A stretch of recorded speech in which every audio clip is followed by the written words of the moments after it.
26/11 के मुंबई आतंकवादी हमले को तकरीबन 17 वर्ष बीत चुके हैं, लेकिन उसके जख्म अभी भी ताजा हैं, वो यादें अभी भी ताजा हैं, क्योंकि जिस तरह से आतंकवादी हमला हुआ था उसमें कई मासूम लोगों की जान गई थी।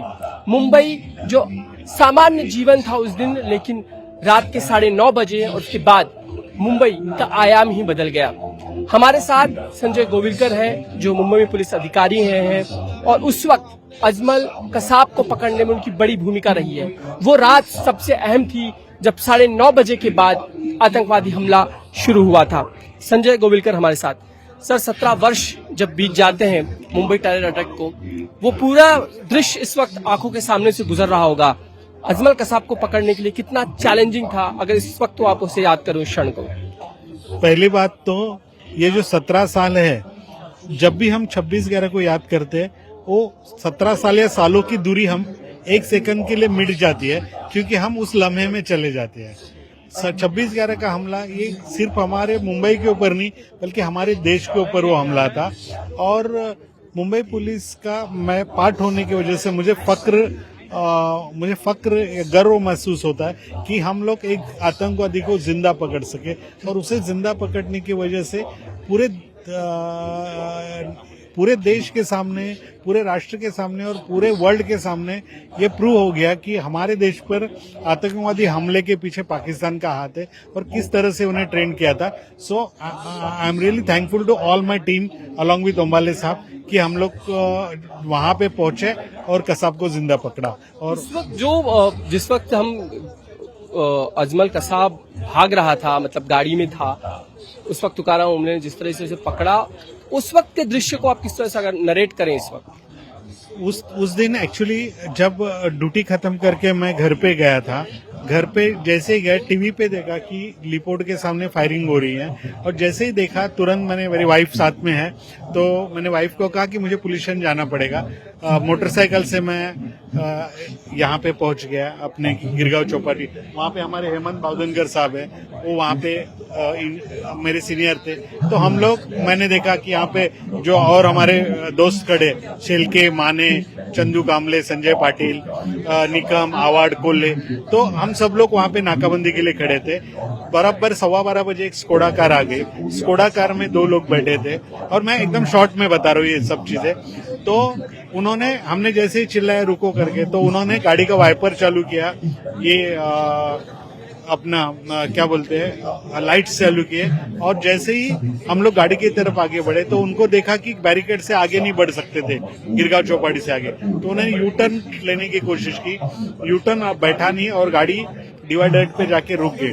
जैसे भी गाड़ी डिवाइडर पे रुक गई, हमारी 2 टीम थे, एक तरफ हेमंत बावधनकर साहब, हेमंत बावधनकर, भास्कर कदम और वो लोग थे, और एक तरफ मैं, ओम्बाले साहब, हमारी टीम थी। तो पहले जहाँ पे जो उनका लीडर बैठा था अबू इस्माइल, बाद में पता चला, उन्होंने तुरंत फायर चालू किया। जवाबी फायर में कदम साहब ने और बावधनकर साहब ने उनके ऊपर गोली चलाई। उस समय बाजू के सीट पे जो अजमल कसाब बैठा था, उसने हाथ ऊपर किए, सबको लगा कि वो सरेंडर कर रहा है, लेकिन उसने AK-47 जैकेट में छुपाई थी, निकाली, और जैसे ही निकाली फायर करने लगा। ओम्बाले साहब ने उसको पकड़ लिया, और जैसे ही उन्होंने फायर किया, उसके बाद एक गोली मुझे छू कर गई, ओम्बाले साहब को कई गोलियां लगी, और सब लोग, टीम पूरी गुस्से में थी, और हमारे बावधनकर साहब है वो, और सब लोग उसे शूट ही करने वाले, तो कैसे पता नहीं, बट मैं बोला सर रुको, हम लोग उसको जिंदा पकड़ लेंगे। और इस तरह से एक इतिहास हो गया, और उसके कारण वर्ल्ड के सामने एक पहला और इससे बड़ी बात, वर्ल्ड का पहला फिदाइन है, जिसको फिदाइन बोले तो जो मरने के लिए आते, वो हमने जिंदा पकड़ लिया। ये करते वक्त अब जब हम 17 साल बाद मुंबई को देखते हैं तो कितनी सुरक्षित लगती है मुंबई? खासकर कुछ समय पहले ही दिल्ली में जो टेरर अटैक हुआ है, जो ब्लास्ट हुआ है, उसके अगर देखें हम, तो हमें क्या लगता है, मुंबई सुरक्षित है? मुंबई, मैं तो बोलता हूँ वर्ल्ड की सबसे सेफेस्ट सिटी है। इसका कारण बोलता हूँ, मुंबई का जो पॉपुलेशन है, और वर्ल्ड के किसी भी सिटी का पॉपुलेशन आप देखेंगे तो मोस्ट डेंसेस्ट सिटी जो है वो मुंबई है।